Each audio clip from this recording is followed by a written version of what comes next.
ఓ హూద్, నీ పిచ్చి రహస్యం ఇప్పుడు మాకు అర్థమైంది. నువ్వు మా దేవుళ్ళను అవమానించావు, అందుకే వాళ్ళు నిన్ను శిక్షించారు. అందుకే నువ్వు పిచ్చివాడివి అయ్యావు. ఖురాన్ ఒక సమాజం గురించి ప్రస్తావిస్తుంది. వారి బలం ఎవరికీ తెలియదు. వారే ఆ జాతి ప్రజలు. వీరు కొన్ని వందల సంవత్సరాలు జీవించారని చెబుతారు. వారు పర్వతాలను చెక్కుకుని తమ ఇళ్లను నిర్మించుకున్నారు.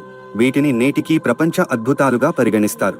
వీరు సుమారు 4000 నుండి 5000 సంవత్సరాల క్రితం జీవించి ఉండవచ్చు అని పండితుల అభిప్రాయం. యమన్, ఒమన్ల మధ్య ఉన్న ప్రదేశంలో కొండచర్యల వద్ద ఆ జాతి ప్రజలు చాలా కాలం నివసించారు.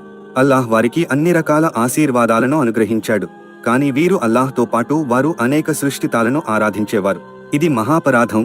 అల్లాహ్ ఎంతమాత్రం సహించని అపరాధం ఇది. అందువల్ల వారిని సన్మార్గంలో నడిపించడానికి అల్లాహ్ ప్రవక్త హూద్ అలైహివసల్లంను పంపాడు. వారికి హూద్ అలైహివసల్లం వారు, దేవుడు కేవలం ఒకే ఒక్కడు, ఆయనే ఆరాధనకు అర్హుడు, ఆయనే అల్లాహ్, ఆయన్ను మాత్రమే ఆరాధించడం మీ బాధ్యత, ఆయనే మిమ్మల్ని సృష్టించాడు అని దైవ సందేశం ఇచ్చారు. కానీ వారు అల్లాహ్ను నిరాకరించారు. దానితో పాటు ప్రవక్తను పిచ్చివాడని ఎగతాళి చేశారు. దీని కారణంగా వారు అల్లాహ్ యొక్క శిక్షకు గురయ్యారు. ఆ శిక్ష ఏమిటంటే భయంకరమైన తుఫాను గాలి 8 పగళ్లు 7 రాత్రులు కొనసాగింది. ఆ ప్రాంతం యావత్తూ శిథిలమయంగా మారే వరకు అది ఆగలేదు. అక్కడి దుర్మార్గ ప్రజలు అందరూ వినాశం పాలయ్యారు. ఎడారి ఇసుక వారిని ముంచెత్తింది. ఆ జాతిలో కేవలం ప్రవక్త హూద్ అలైహివసల్లం ఆయన అనుచరులు మాత్రం బ్రతికి బయటపడ్డారు. కాబట్టి మిత్రులారా, అల్లాహ్ను నమ్మడం, ఆయన పంపిన ప్రవక్తల బోధనలను ఆచరించడం, ఇదే మన నిజమైన రక్షణ.